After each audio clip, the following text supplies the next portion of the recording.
Girls, at one point in the school year, we actually held a lesson where we learned about Claude Monet.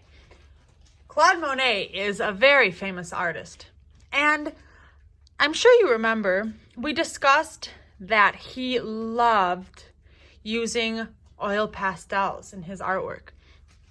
He created some great cityscapes and landscapes.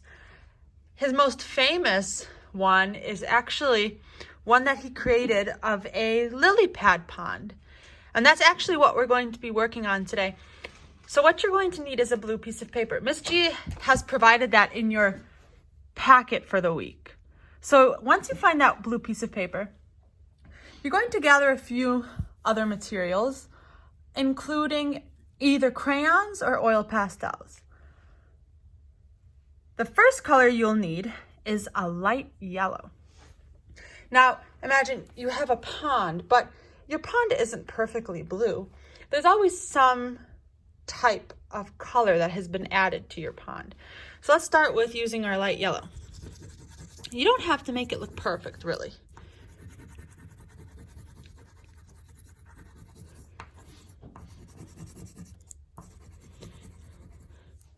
Now, a technique a lot of artists use is called cross-hatching, and it's really what it really is when you literally cross-hatch. You're going in one direction, and afterwards you're going to go right across on top of it in another direction. The next color you're going to need is a light pink. The light pink kind of works as a color that shows that there are a lot of lily pads in this pond. You can put a little bit of that light pink on top. You're just blending the colors.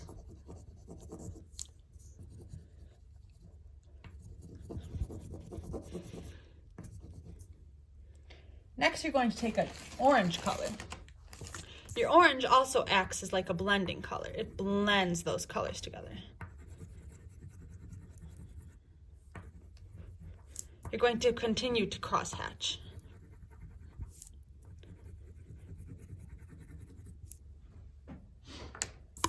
You're going to turn your paper and do the same thing. Notice I'm kind of making boxes. There's a reason for that, and you'll see.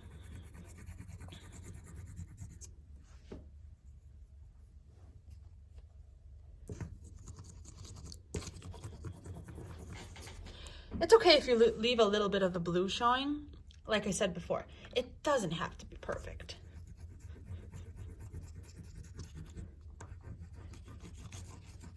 Crayons will work just as fine.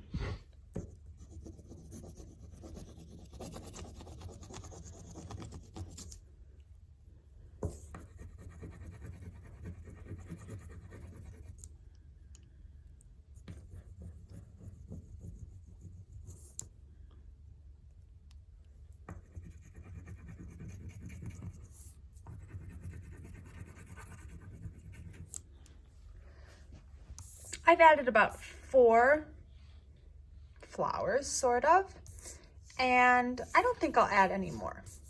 Now, it's fine and dandy, but what it's actually missing is some greenery. So I'm thinking algae, right? That's like, algae is kind of like, it's like a plant really is what it is, but actually, sometimes they're even like microorganisms. That's a pretty fancy word that you'll probably end up learning in 4th or 5th grade. But algae is kind of like, looks like moss, and it floats in a pond. So what I'm doing is I'm adding some greenery.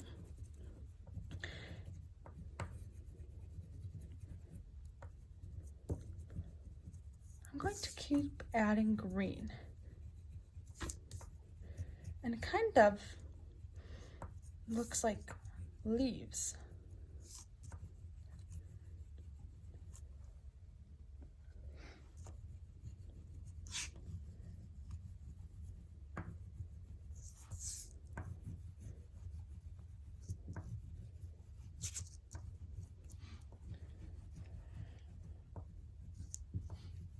And I'm doing this all the way around each individual flower.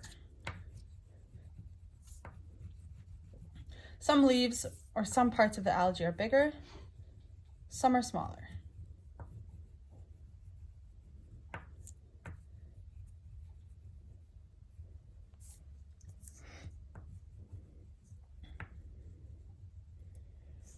Back to the microorganism discussion we were having. So in the food chain, we have predators, and we're talking big animals like wolves or bears. Algae would probably fall in the smallest category in the food chain. Now I'm taking a light green, and this is going to be used to blend both my plant and the light green. Remember, this is your background, so it just doesn't have to be perfect.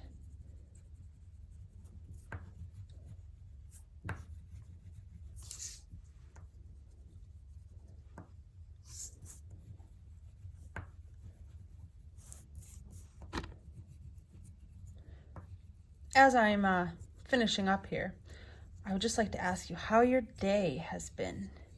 Did you do your work for your packet? Remember, this art project should probably come last. You really need to focus on getting that math and your spelling and your reading. Are you reading for 25 minutes at least each day? Are you having mom, dad, grandma, grandpa, your aunt, or your uncle sign that reading log? Please, please, please make sure you're doing that.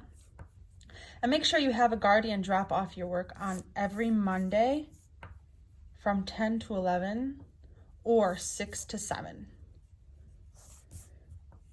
Your parents drop that off and then they pick up your newest packet. Remember, Miss G makes a new packet for each week. So here's your background. It should look something like this. If you would like to be super duper extra, maybe you can add a little bit of blue on top of the blue, or maybe a little bit of purple even looks really nice. Just a little bit. So you're blending, you're adding, just like so.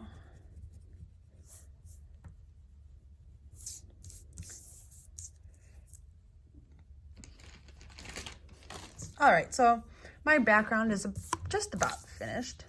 How's it look? What do you think? Remember when we used our oil pastels and our watercolor paints to tie-dye these coffee filters? Well, they're actually going to be put to use right now. What you're going to do is you're going to take either one, it doesn't matter which one. I'll take this one, and you're going to crumble it. And you're going to take your second one, and you're going to crumble it. Now what you're going to do is you're going to take it apart, and you're going to kind of place your 5 fingers and put it right into the middle of your lily pad. And what Miss G is going to do is she's going to run to grab a glue stick, because she forgot a glue stick. I'll be back in 1 second.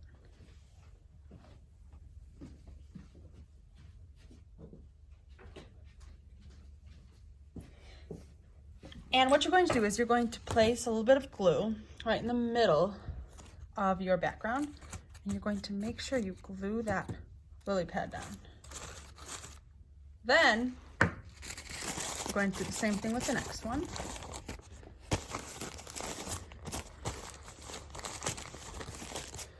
And here it is. You're going to place a little bit of glue into the middle of that first layer of your lily pad, and you're going to simply glue them on top of each other. Now you have yourself a beautiful, beautiful piece of art that you can be proud of and you can share. And it's really just a re-representation of Claude Monet's Lily Pad Pond. Hopefully you put your name on the back. Miss G forgot to put her name on the back. All right, boys and girls, that's it for today. See you next week. Bye.